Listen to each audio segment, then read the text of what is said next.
Greetings, everyone, and welcome to a lecture on topic 12, Romans 15, verses 14 to 33, the offering of the nations.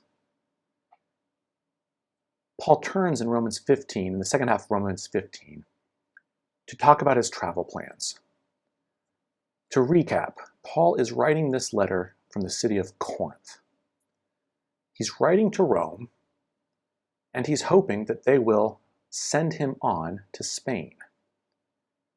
15 verse 24 says, I'm hoping to pass through and that you will send me on. That's probably a request for financial and other logistic support for his mission to Spain. That's a long way to go, and that's a pretty ambitious goal. What's remarkable is that Paul says, by the way, before I come to you and then go on to Spain, I'm going in the opposite direction with the offering of the nations for Jerusalem, for the holy city.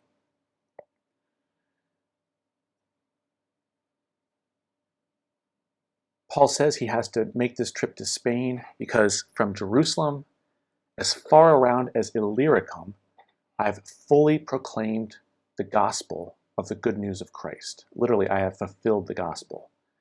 He says there's no more room for me to work. And so therefore, I have to go to Spain. The question, though, is why, if he's hell-bent on getting to the ends of the earth and to Spain, he's going to start with a lengthy and dangerous journey in the wrong direction on a mission that he himself seems fully aware may fail. So he's writing to a church he didn't found and hasn't visited, but he's going to Jerusalem and he's worried about it. Why Spain? Why Jerusalem? And why is Paul worried that the offering may not be accepted? We'll start by looking at Paul's collection, because that's the main topic in Romans 15. He says he's headed with the offering of the nations. And he says that he's concerned that it may not be accepted. He asks the Romans to pray for him, to join him in earnest prayer. That's something that Paul's offering for the Gentiles has its origin in the division of mission. Already in Galatians, Paul describes meeting with whom he calls the pillars in Jerusalem, James and Cephas, that is Peter and John. And he says that when they agreed to divide the world into the Jews and the Gentiles for the purpose of mission, James and Cephas and John only asked that he and Barnabas remember the poor. And he insists that, in fact, they were already eager to do that. Before we look more at Paul's own ways of organizing his collection and the theology he seems to have for the collection, we need to say a word about background and, in a sense, about alms and taxes in Judaism. It's hard to overstate what a high place alms, that is, giving charity to the poor, had in Judaism at the time of Paul. I'll give this representative quotation from the Mishnah, which is actually codified somewhat later than Paul. But it stands as a good illustration of sentiments that could be found throughout the entire period from 200 BC through later into Judaism. The Mishnah says, the world rests on three pillars: on Torah, that is law observance, on the cult, that is the temple service, sacrifice, and on works of charity. There is a saying after the destruction of the temple that everyone was distressed and came to one of the leaders at Jamnia, at Yavne, and said, what shall we do? The temple's been destroyed. We have no more sacrifice. And what passage was quoted to give comfort? The same passage Jesus quotes in the Gospel of Matthew. I don't desire sacrifice. I desire mercy. And what the rabbi meant there by citing mercy was acts of mercy, namely charity, alms. There is a more concrete version of giving that was customary in Paul's day, and that is the temple tax. If you've read the Gospel of Matthew, you'll be familiar with at least one episode that entails the temple tax. The collectors of the temple tax come to Peter and say, does your teacher pay the temple tax? And Peter says, yes, I think so. And when he gets home, before he's said anything, Jesus says to him, Simon, let me ask you a question. From whom do the kings of the earth take toll or tribute?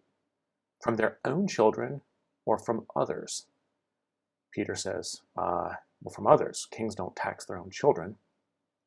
And Jesus says, then the children are free, aren't they? Interesting bit of theology there. Jesus says, we are the children of God. And if this is a tax for God, God doesn't tax God's own children. That's the upshot of Jesus' little lesson. So he says, we really shouldn't pay this tax. But, however, he says, so that we don't give offense, go to the sea, cast a hook, and the first fish that comes up, you'll find in its mouth a stater. Take that and give it to them, for you and for me, for the two of us. That's the firmest clue that he's talking about the temple tax, because a stater is 2 half shekels, and the temple tax was a half shekel tax. The temple tax was believed to have its origin in a one-time levy that Moses commanded. When Moses was taking a census of the sons of Israel, he says that each one shall give a ransom for himself to the Lord, that there may be no plague among them when you are numbered. Taking a ransom was always a touchy business. You could sort of jinx yourselves by counting everybody up, and that might cause a plague. So to protect against the plague, they're going to pay a ransom. The money would be used for the service of the tent of meeting, which is to say the cult, the sacrifices in the tent of meeting. Obviously in Moses' day there was no temple, but they used it for the tent. And that it would be a memorial for the children of Israel before the Lord to make atonement. So what you have here, which becomes the temple tax, is the idea of giving money that would be used for sacrifice in the tent, later the temple, and that money somehow acted as a ransom or atonement. This idea is developed in Exodus, further in Nehemiah and in Chronicles, when the second temple is built. By the Hasmonean period, it had become customary to have an annual tax. Philo describes it as something that everyone pays gladly. He kind of conflates it with the first fruits, but he calls it ransom money. And he says it brings release from slavery or healing of diseases. It protects you from danger. And he says this ransom money is collected in every city. This is a big deal because first the Greek rulers and then later the Roman rulers didn't usually smile on a subject people gathering money throughout different countries or different regions and sending it to one locale, because that's the sort of way peoples tend to fund rebellions. But in this case, the Romans tended to have a pretty good attitude about this and protected it. He says, Philo says, for us, envoys are appointed, and they carry the sacred tribute. That's going to be important because we'll see something similar in Paul's collection, that is the choice of envoys. Philo goes on to say, the men are selected on their merits from every city, people of highest repute, under whose conduct the hopes of each and all will travel safely, because it is on these first fruits, this tribute money, that the hopes of the pious rest. Philo says this is a big deal. This money has to be delivered by the right people, and it has to get there. Something that might be relevant for thinking about Paul's collection is that the Talmud, and this is later than Paul, but the Talmud specified that Gentiles were not permitted to pay this tax, not even if they wanted to. Gentiles were allowed to give offerings at the temple. In fact, they did lots of that. But they weren't allowed to pay this tax. And you wonder if this is in the background of Paul being worried if his is going to be accepted. To even ask that question, we've got to say, is Paul's collection sort of modeled on the temple tax? After all, it's being sent to Jerusalem. He uses a host of sacral language to describe it. It's a liturgy and a holy offering. I'll give more examples of that momentarily. Perhaps most strikingly, he wants representatives of every community to act as envoys to deliver it. And in fact, picking those envoys was a big hassle. 2 Corinthians is taken up largely with frustrations, misunderstandings, and suspicions about how the money was going to be delivered. I want to note here that however much Paul's collection and the temple tax may have resembled each other, and that may be in the background of his concern that Jerusalem's going to reject it, Paul isn't just saying to his churches, hey guys, you owe the temple tax. There are a few ways to note that. First of all, perhaps the most obvious one, in Exodus, Moses makes quite clear everyone pays a half shekel. The rich don't pay more, the poor don't pay less. Paul, on the other hand, is quite clear that people are to pay what they can.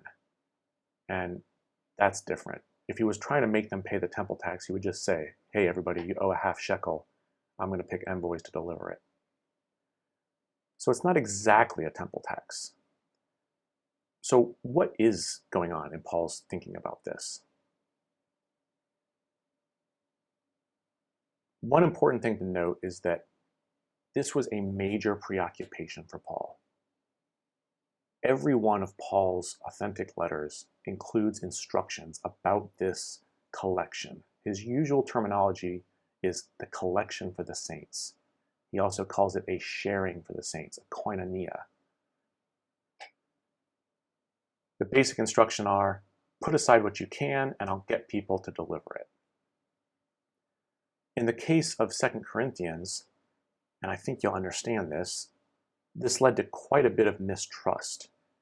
Now imagine you're a Gentile living in Corinth, and a guy shows up from the East, a Jew, and he says, oh, well, I'm not really a typical Jew. I'm talking about the Son of God. Recently he died and was raised, and you can get baptized into this, and you'll have salvation from the coming wrath. And you say, terrific, sign me up. And then Paul says, oh, and by the way, I need you to give money, not just to poor people around here. It's not just that I'm advocating charity. I need you to give money that I'm going to take to a place far away from here. This led to suspicion. And one of the principles Paul upholds is that this is a matter of equality. He gives a quotation from Exodus. He that gathers too much didn't have too much. He that gathered too little didn't have too little. That's about the manna in Exodus. Partly, Paul's worried about equality. But it's not simply about equality. That's not the reason the money's going to Jerusalem. It's not that Jerusalem is the poorest place. When Paul speaks about equality in 2 Corinthians, he's speaking about equality of the different Gentile churches that each need to gather money. He wants each of them to contribute. Some of the ways we can see that this is not simply about charity is that Macedonia is desperately poor, and yet they contribute to the saints in Jerusalem. If it was just a matter of taking care of the poor, there were plenty of poor in Macedonia. For Paul, this is not just about alms or charity or generosity. This is about something sacred. Paul describes himself as a minister, a liturgos, acting in a priestly service, taking an offering that he hopes will be acceptable, that he wants to be sanctified by the Holy Spirit. Those are all, especially the last four of those, terms drawn from the Hebrew Bible for the cult in Jerusalem. Obviously, it's possible to use cultic language metaphorically, as Paul does when he says, please be a living sacrifice. Offer a spiritual or rational act of service, of worship. The use of cultic language metaphorically was common not just for Jews and Christians, but also for pagans and philosophers. Nonetheless, we can see that Paul thinks this is something special. This money has to go to Jerusalem. If we look at Romans 15, where he discusses this most fully, he says, I'm going to Jerusalem in a ministry, a service. That's not a sacrificial term, that's just a matter of service. A ministry for the saints. We'll note a few common ideas that come up. Macedonia and Achaia have already been pleased to share. This is a sharing their resources with the poor among the saints in Jerusalem. They owe it to them. Why? Why do they owe it? Because the Gentiles shared, participated in Jerusalem's spiritual blessings. This is not a matter of tit for tat vis-a-vis money. This is a matter of a koinonia in response to having ekoinonosin, having participated in what Jerusalem offered spiritually. He says they ought to be of service to them. And he goes on to describe this again as a ministry, and that he prays that this ministry may be acceptable. In Romans, this language of owing draws on terminology Paul had already begun to discuss in chapter 13, where Paul says, give to everyone what you owe, and owe nothing to anyone but to love them. And in Romans 15, where he probably most likely has the Gentiles in view, and he instructs them, you owe it to bear the weaknesses of others.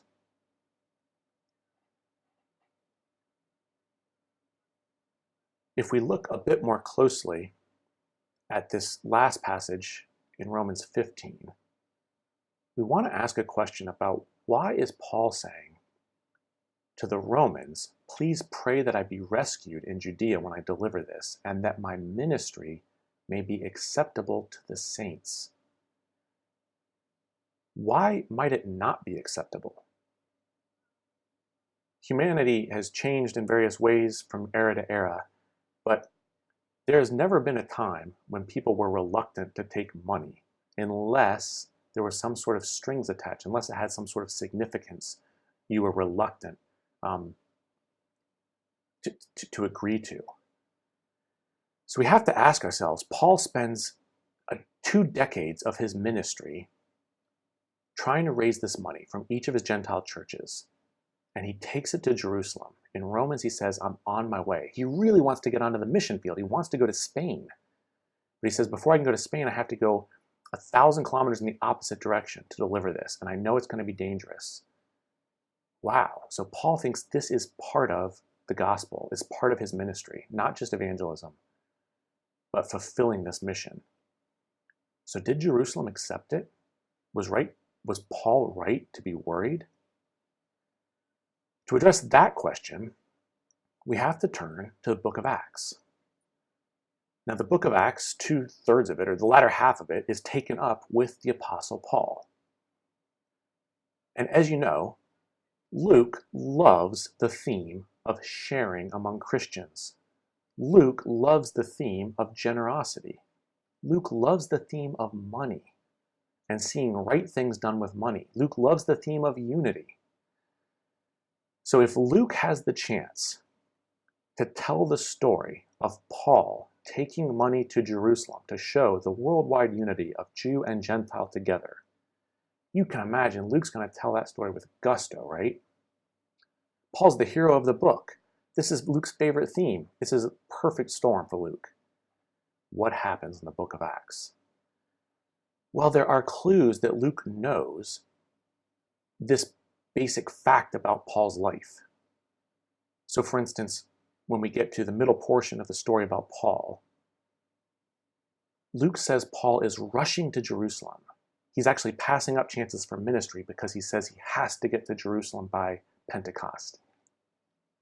Not only that, but he's traveling with envoys from every church. Acts 20 verse 4, Paul had with him Sopater and Aristarchus and Gaius and Timothy and Tychicus and Trophimus. Wow, okay, so it seems like Luke knows the story. Paul's going to Jerusalem. He's got envoys from every church, and he's even talking about things that sound like the ministry, the offering. I'm on my way to Jerusalem. If only I may finish my course. This is the last thing he has to do. Sounds just like Romans. And the ministry, it's the same word he uses, that Paul himself uses, diakonia, the ministry I received from the Lord. What does Paul mention in his last sermon in Ephesus? Somewhat out of the blue. He's saying goodbye, I love you all, be good. And he says, oh, by the way, I coveted no one's silver or gold. I worked with my own hands. Remember what Jesus said, it's more blessed to give than to receive. that sounds almost random. Why is he talking about, by the way, I never took anyone's money? These are like points on a map, because Luke never says Paul's taking a worldwide collection to Jerusalem. And yet there's these little clues, these little almost quotations that suggest Luke knows that is what Paul was doing. That is what Paul was talking about. Imagine that same quotation in Ephesus if Paul has with him people with big bags of money. Then it might be entirely apropos for Paul to say, hey guys, hi Ephesus, time for you to pony up. I need your money. And by the way, you're doing a good thing. It's more blessed to give than to receive. I never coveted anyone's money. So what I'm saying is, although Luke never explicitly mentions the collection, there are these clues that he knows that's what Paul was up to and why Paul was so determined to get to Jerusalem. So what happens? Paul finally gets to Jerusalem and he's arrested. And there's no mention of a joyful reception of the offering of the nations. To the contrary, he shows up in Jerusalem and James says, hey, Paul, welcome. I got bad news. Everyone here hates you. And Paul goes to the temple and someone cries out with words very much like what James's words were, Israelites, help. This is the man who's teaching everyone everywhere against the Jews, our people, against the law, and against this place, Jerusalem, and the cult. The only clue that Paul, the last clue, I guess I should say, that Luke drops, that he knows why Paul was going to Jerusalem, is when Paul's on trial. He says, look, the only reason I came up here is I came to bring alms to my nation and to present offerings. So yet again, Luke sounds like he knows what Paul was doing. And most people would conclude, why hasn't Luke described Paul's offering and its joyful reception in Jerusalem? Well, because Paul's fears were well-founded. Paul got to Jerusalem with the offering of the nations, and Jerusalem said no. That's the only plausible reason for Luke not to connect the dots. He's put these dots in, and Luke doesn't connect them. And that's probably because Paul was right. He knew it might not be accepted, and it wasn't, because it was bound up with the validity of his mission to the nations. It was bound up with the validity of his gospel. And the church in Jerusalem said, we can't take this money, because to take this money is to approve what you stand for.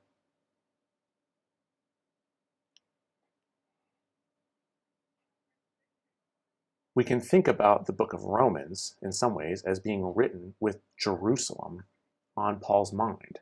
After all, he writes Romans about to head there. And some people have read Romans, as I mentioned in the very first lecture, as sort of a dress rehearsal for what he's going to say when he presents the offering. Both James and this nasty character in the temple say similar things about what Paul's reputation is. His reputation is that he speaks against the people, the law, and Jerusalem. Well, think of Romans as written, let's say Paul knows that's what people are going to say about him. Think of all the ways Romans has addressed precisely those sorts of charges. Paul says, folks, no, my gospel is not contradictory to the law. Folks, I'm not encouraging antinomian conduct. My whole ministry is geared around achieving the obedience of the Gentiles and fulfilling the law's true demand in them. I'm not speaking against the people. In fact, my gospel is to the Jew first. I'm not undermining the prerogatives of Israel. Paul devotes 2 chapters to that, as well as various other comments. And finally, by this very ministry, Paul says, I'm not speaking against the city of Jerusalem. I believe it's God's holy city. I value it.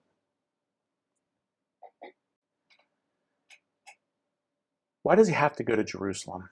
His goal is to get to Spain. We asked about these 2 destinations. Why Jerusalem and why Spain? Let's start with Jerusalem.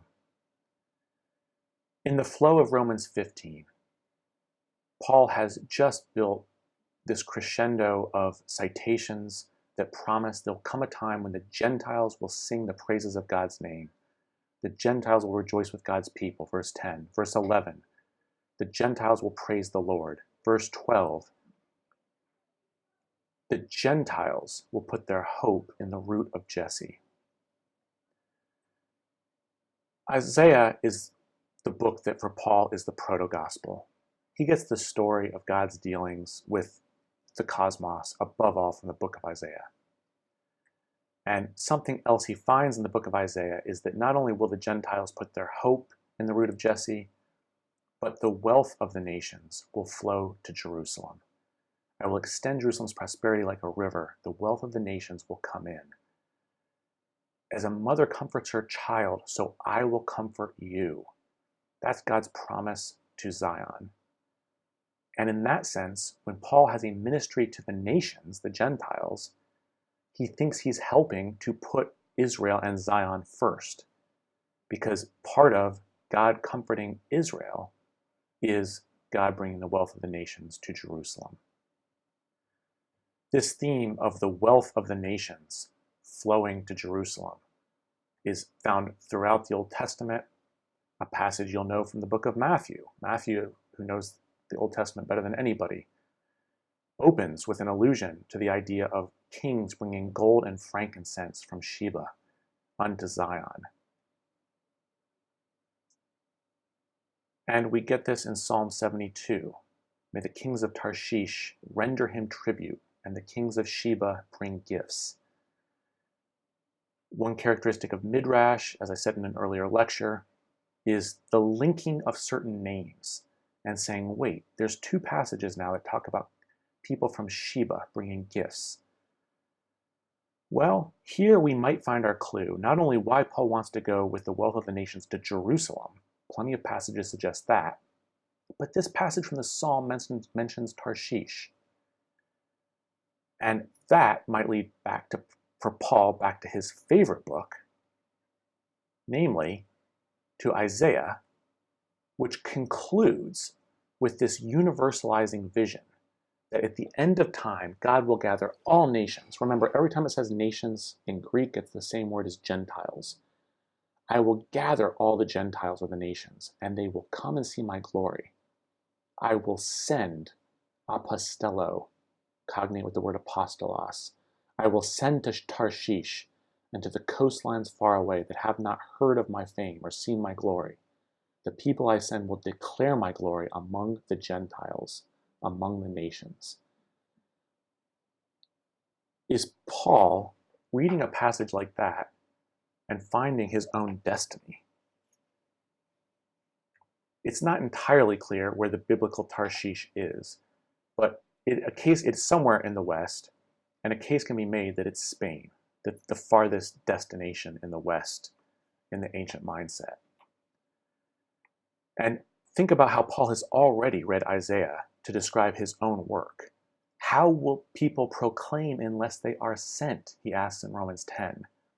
Well, I'm the one who's sent. How beautiful are the feet of those who bring the gospel, who preach the good news. He feels like Isaiah is describing what he's up to. And if Isaiah says the last thing to happen is for someone to be sent to Tarshish and to gather the wealth of the nations to bring to Zion, is this what Paul sees as his ministry? In the end of the day, you can't prove that Paul thought Spain was Tarshish. It's possible. It's suggestive. I find it kind of attractive. But whether or not you can prove that, if you wanted to step back and read canonically, I don't know if you're familiar with a phrase like canonical criticism, but sort of saying, all right, let's take this whole book in its final form. You could say that Paul is a prophet who sort of stands as a one bookend, as the opposite of Jonah. When God sent Jonah to Nineveh in the east, Jonah said, heck no, and he went the opposite way to Tarshish, away from the presence of the Lord. Why did Jonah do that? For precisely the opposite reason Paul has for going to Spain. Whereas Paul went to announce God's mercy, Jonah said, the reason I fled to Tarshish is that I knew you are a merciful God, abounding in steadfast love and ready to relent from punishing. And frankly, God, I didn't want to go to those Gentiles because I knew you'd be merciful to them. It's almost like Paul fits as the opposite of that same impulse, going to the ends of the earth to proclaim God's mercy. If we were to summarize here, why Spain? Well, perhaps to fulfill sort of a biblical mission. The other question is, did Paul ever make it? We know from the book of Acts, we can probably infer from the book of Acts that Paul's mission to Jerusalem was unsuccessful. Did he make it to Rome? Did he make it to Spain? Well, the book of Acts ends with Paul saying, with the narrator saying, and so we came to Rome. And Acts ends there, with Paul imprisoned in Rome. Now, Acts ends without saying, is it possible that Paul got out or was he executed? Most people think he was probably executed there in Rome. There are some early Christian traditions that Paul made it all the way to Spain. They may just be reading Romans 15 and concluding, surely he succeeded. There is a cryptic comment from later in the first century in a book called First Clement. And Clement, speaking about Paul's heroism, says, when Paul had taught righteousness to the whole world, he reached the farthest limits of the West. And when he had given his testimony before the rulers, he departed from this world. That is, Paul was killed. We know Paul was killed in Rome. And most likely, when First Clement says Paul reached the furthest limits of the West, he doesn't mean Spain, although that's possible. But more likely, First Clement means when Paul had reached Rome, the farthest west in the civilized world. And the fact that he refers to Paul giving testimony before the rulers sounds like Paul on trial in Rome. And since that's where Paul was martyred, that's most likely what First Clement has in mind. We'll leave as an open question whether Paul ever made it to Spain. We'll stop here with noting Paul's really extraordinary ambition. Two final points to take away from Romans 15 and Paul's plan. One, the number of Christians at this point, the time that Paul's writing, can't be more than in the thousands. And yet Paul says, you know what, there's no room for me to work. In the Near East, in Turkey, in Macedonia, into the Balkans, yeah, I'm done. There's nowhere else to go. I'm finished there. There's no room for me. And there's already a church in Rome. Forget the whole rest of the Italian peninsula. Therefore, I need to go all the way to Spain. That's an amazing vision, and I don't entirely know how to interpret it. It bespeaks of Paul's ambition to preach the gospel where it hadn't been preached. I think it also says something about Paul's confidence in these little cells, these little churches he's started, that they can get the job done. Once I start them, God will continue to spread the word through them. I don't need to be there. The other point, and I hope I haven't belabored this too much, is that for Paul to be that determined an evangelist, that he wants to go all the way to Spain, it stands out as all the more striking that he first planned to go to Jerusalem on a mission that he knew was risky and probably didn't actually work out. Here's what that says to me, is that Paul saw the worldwide unity of this movement as absolutely paramount. Paul could have just said, you know what, there's a lot of people in Jerusalem who don't like me. Tough cookies. I'm going elsewhere. I'm right, they're wrong. I don't care. I don't care if they like me. And the first time he's having trouble in Corinth and people say, oh, what are you doing taking our money to Jerusalem? He could have just said, you know what, you're right. Jesus said it's more blessed to give than receive. Just find someone who needs money and give them money. I encourage a principle of charity. Paul didn't say that. He spent his entire ministry trying to collect this offering of the Gentiles for Jerusalem. That says something about the value he placed on unity throughout the worldwide movement, and also on what we might call the biblical storyline, that this is what he finds predicted in the prophets, and he's going to be part of that story, and he's not willing to let go of it. He's quite tenacious and visionary and heroic about it. That's all we have to say about Romans 15. There is one more lecture on Romans 16, and look forward to that topic next.